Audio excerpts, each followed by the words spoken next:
आजमगढ़ के नेहरू हॉल के सभागार में गुरुवार को कृषि यंत्रीकरण की विभिन्न योजनाओं के अंतर्गत 10,000 रुपये से अधिक के अनुदान वाले कृषि यंत्रों, रक्षा उपकरणों, custom hiring centre, high tech hub, custom hiring, threshing floor, small गोदाम के लिए कृषकों के चयन के लिए लॉटरी निकाली गई।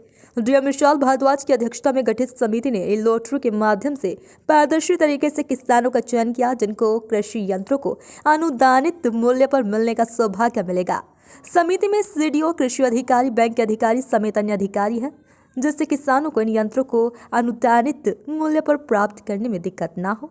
किसानपुर जनपद के सभी वॉइस ब्लॉक क्षेत्र से यहां किसान पहुंचे थे और अपनी जरूरत के मुताबिक यंत्रों के लिए आवेदन लिए थे। समिति संख्या में यंत्रों के चलते ही लॉटरी के माध्यम से किसानों का चयन किया जा रहा था। सर अपना परिचय दें सर।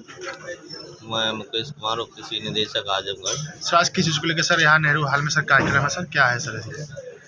आज जो है कृषि विभाग अंतर्गत संचालित विभिन्न योजनाएं जो 10,000 से ऊपर के कृषि यंत्र हैं, उन योजनाओं में जो कृषक बंधुओं ने अपनी बुकिंग की है, उन यंत्रों की ई लॉटरी के माध्यम से उनका चयन किया जा रहा है। जिलाधिकारी महोदय की अध्यक्षता में गठित टीम जो के समक्ष जो है ये कार्यक्रम संचालित हो रहा है। इसमें सुदूर क्षेत्र से कृषक बंधु आए हुए हैं, जिन्होंने अपनी आवश्यकता अनुसार विभिन्न योजनाओं में यंत्रों की बुकिंग की गई है। सर कितने ब्लॉकों सर इसमें आ गए हैं सर? ये जनपद के समस्त ब्लॉकों का जो है ये ई लॉटरी के माध्यम से विभिन्न योजनाओं अंतर्गत कार्यक्रम किया जा रहा है। सर थोड़ी समस्या आती है सर, ऋण की बैंक की समस्या एक आती है सर, जो सब्सिडी वो तमाम दिक्कतें आती हैं, उसको किस तरीके से सर रोकोगे? इसमें बैंक के एलडीएम और स्वयं एक सदस्य नामित किए गए हैं इस समिति में, इसलिए वो हर चीज़ से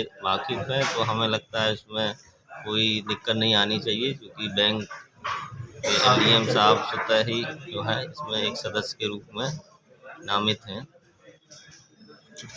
मैं एलडीएम आजमगढ़, और ये जो चयन प्रक्रिया हो रही है बिल्कुल पारदर्शी रखने के लिए राज्य सरकार और माननीय प्रधानमंत्री जी के निर्देश प्राप्त हुए हैं, और इसके अंतर्गत ये किया जा रहा है, जिसमें कि बिल्कुल ई लॉटरी के द्वारा। सबसे बड़ी समस्या है किसानों को ऋण के लिए सर, जैसे आप अध्यक्ष और सदस्य भी हैं, तो किस तरह के सर उसको देखेंगे सर? नहीं, एग्री पर तो, कृषि पर तो पूरा फोकस है सरकार, भारत सरकार का भी, राज्य सरकार का भी, और जहाँ तक हमारे ज़िले का प्रश्न है तो इसमें हमने पूरा ध्यान दिया है, क्योंकि एमएसएमई और किसी की तुलना में कृषि पिछड़ा हुआ है।